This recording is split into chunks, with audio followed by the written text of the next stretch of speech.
നമസ്കാരം. പാലക് പനീർ എങ്ങനെ ഉണ്ടാക്കാമെന്ന് നോക്കാം. ഒരു ചരുവത്തിൽ 2-3 ലിറ്റർ വെള്ളം ഒഴിച്ച് തിളപ്പിക്കുക.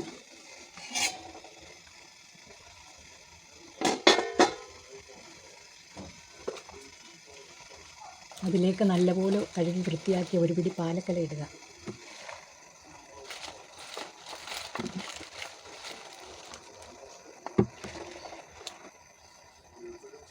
നല്ല ഫ്രഷായിട്ടുള്ള പാലക്കല വേണം ഇടാൻ. എന്നിട്ട് ഗ്യാസ് ഓഫാക്കുക. ഒരു 10 മിനിറ്റ് തിളച്ച വെള്ളത്തിൽ ഇത് കിടന്ന് കഴിയുമ്പോൾ കോരിയെടുത്ത് വേറെ പാത്രത്തിലേക്ക് മാറ്റുക.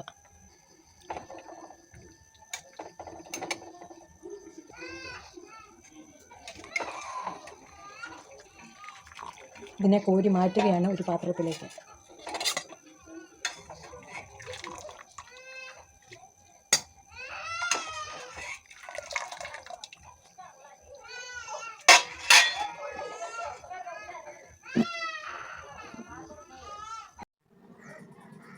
ഒരു സവാള ഉള്ളിയും 2 പച്ചമുളകും ചോപ്പ് ചെയ്ത് എടുക്കുക. തിളച്ച വെള്ളത്തിൽ നിന്നും പാലൊക്കെ എടുത്ത് അതിനെ നന്നായിട്ട് തണുപ്പിച്ച് മിക്സിയുടെ ജാറിലിട്ട് അരച്ച് പേസ്റ്റാക്കി എടുക്കുക. ഒരു പാൻ അടുപ്പത്ത് വെച്ച് അതിലേക്ക് 2 ടേബിൾ സ്പൂൺ നെയ്യ് ഒഴിക്കുക.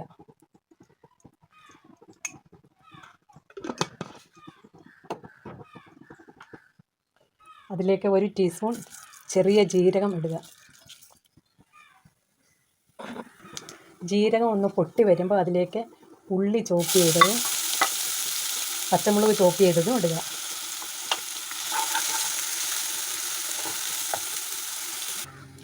അരയ്ക്കുന്നതിൽ 2 പച്ചമുളക് കൂടി ചേർക്കുന്നു. അതൊന്നുകൂടി ഒന്ന് അരച്ചെടുക്കാൻ പോവുകയാണ്. ഇതിലേക്ക് ഉപ്പിടുക. ആവശ്യത്തിനുള്ള ഉപ്പിടുക. ഇത് വഴറ്റുന്നതിന് വേണ്ടിയിട്ട് ഞാൻ 2 പച്ചമുളക് മുറിച്ചിട്ടായിരുന്നു, ചോപ്പ് ചെയ്തിട്ടായിരുന്നു. സാഗിനെ അരച്ചപ്പോഴും അതിൽ 2 പച്ചമുളക് ഇട്ടാണ് അരച്ചത്. ഇനി ഇതിലേക്ക് ഗരം മസാല 1 ടീസ്പൂൺ ഇടുന്നു.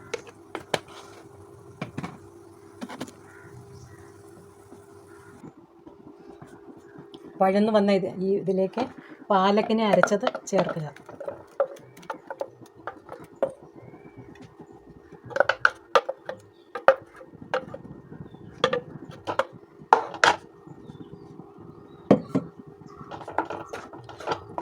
നന്നായിട്ട് ഇളക്കുക. അധികം തിളക്കിയൊന്നും വേണ്ട, നല്ലതായിട്ടൊന്ന് ചൂടായാൽ മതി.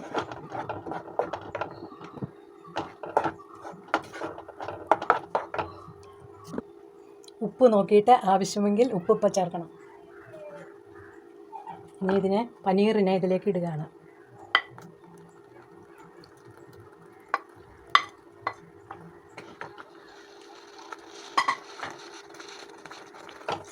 പനീറിനെ വേവിക്കേണ്ട ആവശ്യമില്ല, ഇങ്ങനെ ഒന്ന് ഇളക്കിയെടുത്താൽ മതി.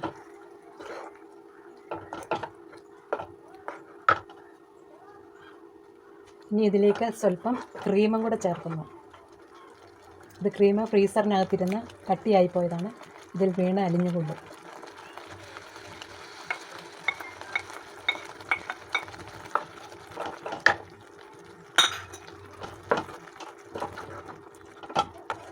അപ്പോൾ നല്ലതായിട്ട് ചൂടായിട്ട് വന്നിട്ടുണ്ട്.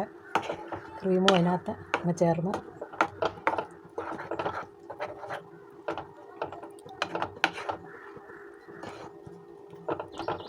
ഇനി ഗ്യാസ് ഓഫാക്കുകയാണ്. കറിയായിട്ട് കഴിഞ്ഞു.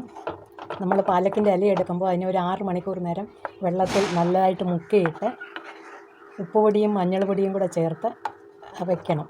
എന്നിട്ട് നന്നായിട്ട് കഴുകിയെടുത്ത് വൃത്തിയാക്കണം. എപ്പോഴും നല്ല ഫ്രഷ് പാലക്കല ഉപയോഗിക്കാൻ ശ്രദ്ധിക്കുക. അന്നേരത്ത് ഇതുപോലെ നല്ല കളറിൽ കിട്ടും. അല്ലെങ്കിൽ കളറ് മാറി ഒരുമാതിരി ഇച്ചിരി വല്ലാത്ത കളറായിപ്പോയി. ഇതിപ്പോൾ നല്ല പച്ച കളർ കിട്ടിയിട്ടുണ്ട്.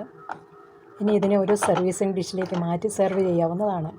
Okay, thank you for watching.